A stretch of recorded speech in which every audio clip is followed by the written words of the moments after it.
देखिए, केमिस्ट्री के रिगार्डिंग आपको कोई भी अगर दिक्कत आएगी इन लक्ष्य इंस्टीट्यूट, तो उसको सॉल्व करने के लिए मैं राहुल शर्मा, केमिस्ट्री फैकल्टी लक्ष्य इंस्टीट्यूट में आपके साथ हूँ, आपके साथ ही रहूँगा।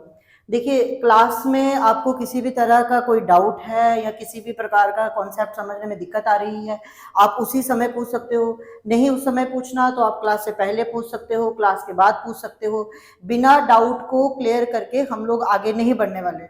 देखिए, केमिस्ट्री में जैसा कि आपको पता ही है कि we have 3 domains, namely physical chemistry, organic chemistry and inorganic chemistry. देखिए, इनऑर्गेनिक केमिस्ट्री के रिगार्डिंग सबसे बड़ी जो परसेप्शन लोगों के दिमाग में है, that is regarding the exception, कि this is the subject which is all about exception. तो देखिए, ये जो थ्योरी है, इसी को ही हमें गलत साबित करना है लक्ष्य इंस्टीट्यूट में। Is it okay? तो अभी फिजिक्स में आपको कैसे करना है, तो अभिनंदन सर आपको बेटर गाइड कर देंगे। तो सर देखो, फिजिक्स में क्या है ना कि आपको फिजिक्स हो, केमिस्ट्री हो या मैथ्स हो, आपको ये सोचना है कि रोज का रोज पढ़ें और पिछला रिवाइज करते रहें। इसको ऐसा कहने से मैं आपको ये बताना चाहता हूँ कि आज आपने कोई टॉपिक पढ़ा, फिर जब आप कल इंस्टीट्यूट जाते हो तो आज वाला रिवाइज करना है। जब आप उसके बाद जाते हो तो फिर उस पिछले 2 क्लास की रिवीजन करनी है। सपोज आपका आज 100th डे है ना, तो आप अपने पिछले 99 डेज की क्लासेस को भी रिवाइज कर सकते हो, अगर आप पर डे हर एक दिन की क्लास को आपने अगर रिवाइज की होंगी तो। और देखो, सिलेक्शंस के लिए हमें क्या करना है, आप एक बात बस समझ लो, बस गुरु मंत्र दे रहा हूं मैं आपको, है ना, इसको दिमाग में बिठा लो कि अगर आपने सेलेक्ट होना है तो डिसिप्लिन वे में पढ़ना है, आपको सोशल मीडिया से दूर रहना है, और जो आपके छोटे छोटे डाउट्स हैं ना, उस डाउट्स को पूछे बगैर घर नहीं जाना है। और अगर आज रह भी जाता है तो कल आप क्लास से पहले आओ और टीचर से पूछ लो, टीचर से पर्टिकुलरली बात करो, आप अपने टॉपिक्स को बताओ, आप अपने चैप्टर्स को बताओ, और जब तक डाउट क्लियर नहीं होता तब तक आपने घर नहीं जाना है। आईआईटी और नीट दोनों में अगर सिलेक्शन नहीं होने का जो रीजन है वो सिर्फ और सिर्फ आपके डाउट्स हैं, आप अपने डाउट पे काम नहीं करते हो। आपने कोई टेस्ट दे दिया, टेस्ट देने के बाद आप उस पूरे टेस्ट पेपर को सॉल्व नहीं करते हो, आप टीचर से उससे रिलेटेड चीजें नहीं पूछते हो। अगर एक टेस्ट आपने दे दिया, मार्क्स जो मर्जी आए, जितने क्वेश्चंस आपसे गलत हुए और जो क्वेश्चन आपने नहीं किया, दोनों जब तक आप दोबारा टीचर से पूछ के सॉल्व नहीं कर लेते तब तक आप सेकंड टेस्ट में अपने आप को इंप्रूव नहीं कर पाओगे। अब मैं आपको मिलाता हूं मैथ्स वाले टीचर से। नीरज सर, आप मैथ्स के लिए क्या कहना चाहेंगे? मैथ्स में जहाँ भी दिक्कत आती है बच्चों की, जब प्रैक्टिस का लैग आती है, प्रैक्टिस में कमी आती है। मैथ्स बिल्कुल भी रटने का चीज़ नहीं है, मैथ्स प्रैक्टिस का चीज़ है। जितना ज़्यादा प्रैक्टिस करोगे, जितना ज़्यादा आप लर्न करोगे, उतना ज़्यादा मैथ्स सीखोगे। बच्चे बायोलॉजी में सबसे ज्यादा प्रॉब्लम आती है कि हमें क्वेश्चन भूल जाता है, ठीक है।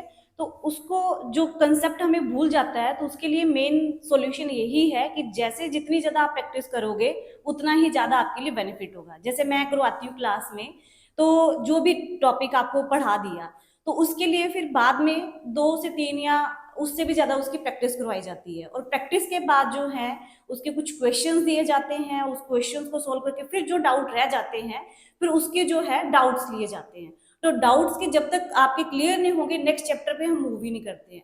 और मेन पर्पस यही है कि जितनी ज्यादा आपकी प्रैक्टिस होगी उतना ही ज्यादा आपके लिए वो कॉन्सेप्ट भूलेगा नहीं, क्योंकि हम जब भी नेक्स्ट चैप्टर में जाते हैं पिछला चैप्टर हमें भूल जाता है।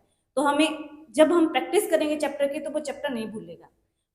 तो बच्चों, टीचर्स ने बताया कि पढ़ना कैसे है, तो हम आगे बात करेंगे कि पढ़ना कहाँ से है।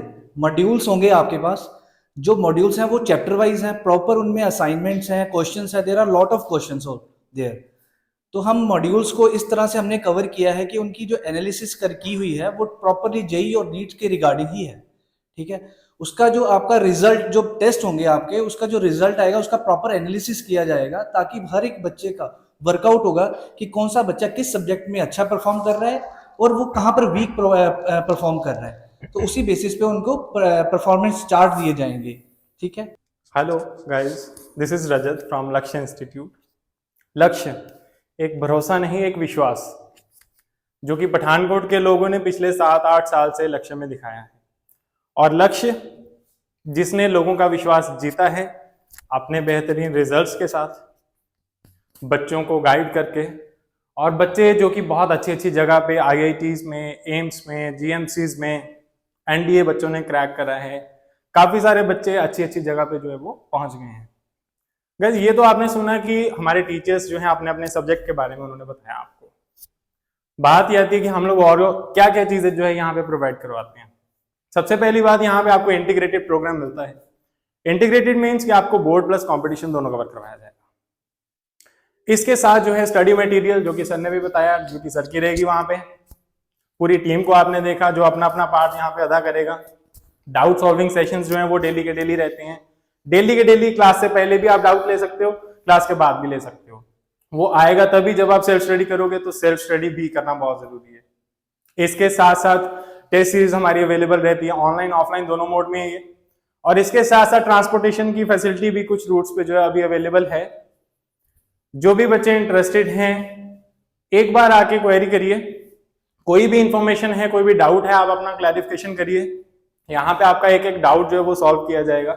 और इन केस किसी भी तरह की कोई भी प्रॉब्लम है, या किसी को किसी सब्जेक्ट के बारे में या आईआईटी नीट के एग्जाम के बारे में कोई भी डाउट है, कुछ भी पूछना है, जैसे कि अभी नीट का एग्जाम आने वाला है, आईआईटी का जो है फेज 2 आने वाला है मेंस का, देन एडवांस भी होगा, एडवांस के, और सभी के जो है क्रैश कोर्सेज भी हमारे पास चल रहे हैं, अवेलेबल हैं। किसी भी बच्चे को कैसा भी डाउट है, आप एक बार क्लैरिफाई करिए, यहाँ पे आके विजिट करिए। लक्ष्य में ऑपोजिट शनिदेव मंदिर, Dalhousie road, Pathankot. We the team of Lakshya